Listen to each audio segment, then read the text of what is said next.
അസ്സലാമു അലൈക്കും റഹ്മത്തുള്ളാഹി വബറകാതുഹു. എന്തൊക്കെയുണ്ട് വിശേഷം? സുഖമല്ലേ എല്ലാവർക്കും? അള്ളാഹുവിൻ്റെ റഹ്മത്ത് എല്ലാവരിലും ഉണ്ടാവട്ടെ.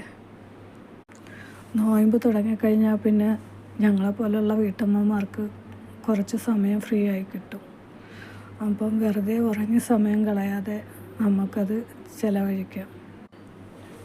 ഞാനൊരു ചവിട്ടി ഉണ്ടാക്കുകയാണ്.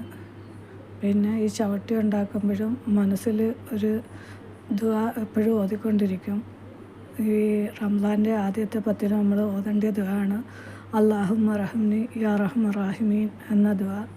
ആ ദുആയുടെ അർത്ഥം ഏറ്റവും കരുണാവാനായ അള്ളാഹുവെ എന്നിലും കരുണ ചെയ്യണമേ എന്നാണ്.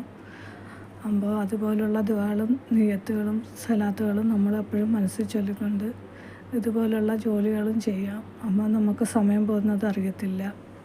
നോയമ്പ് സമയങ്ങളിൽ പകലും ജോലിയില്ലല്ലോ, അപ്പോൾ കിടക്കണ്ട. ആ സമയങ്ങളിൽ എന്തെങ്കിലുമൊക്കെ ചെയ്യാം. അങ്ങനെ എന്തായാലും ഒരു ചവിട്ടി ഉണ്ടാക്കി. പിന്നെ ഒരു വെള്ളക്കുപ്പി വെക്കുന്ന സ്റ്റാൻഡിന് എൻ്റെ ഗൗൺ വെട്ടി അത് കവർ ചെയ്ത് വെച്ചു. ഭംഗിയുണ്ടായിരുന്നു. പിന്നെ ഒരു ചെടിച്ചട്ടിക്ക് ലെഗിൻസ് വെട്ടി അതിനെ കവർ ചെയ്തു. അപ്പോൾ അതിനൊരു ഭംഗിയുണ്ടായിരുന്നു. അത് നരച്ചാകെ കുളമായിട്ടിരുന്നതാണ്.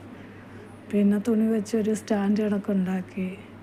പിന്നെ ഈ മംഗലത്തിലെ വെള്ളമാണ് നോയമ്പ് മുറിക്കാൻ കുടിക്കാൻ എടുക്കുന്നത്. നല്ല തണുത്തിരിക്കും. ഫ്രിഡ്ജിൽ നിന്ന് കുടിക്കുന്നതിനെക്കാട്ടി നല്ലത് ഇത് കുടിക്കുമ്പോൾ ചുമയുണ്ടാകത്തില്ല. വെള്ളം തിളപ്പിച്ച് ഒഴിച്ച് വെച്ചാൽ മതി.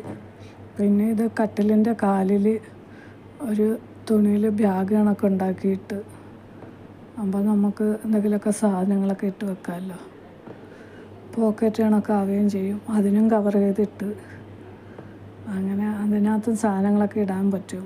സ്ഥലമില്ലല്ലോ, അപ്പം സ്ഥലമില്ലാത്തവർക്കൊക്കെ ഇങ്ങനെ ചെയ്ത് വെക്കുന്ന വൃത്തിയായിരിക്കും. എല്ലാ സാധനങ്ങളും മെയിനായിട്ട് കവർ ചെയ്ത് വെക്കലായിരുന്നു പണി.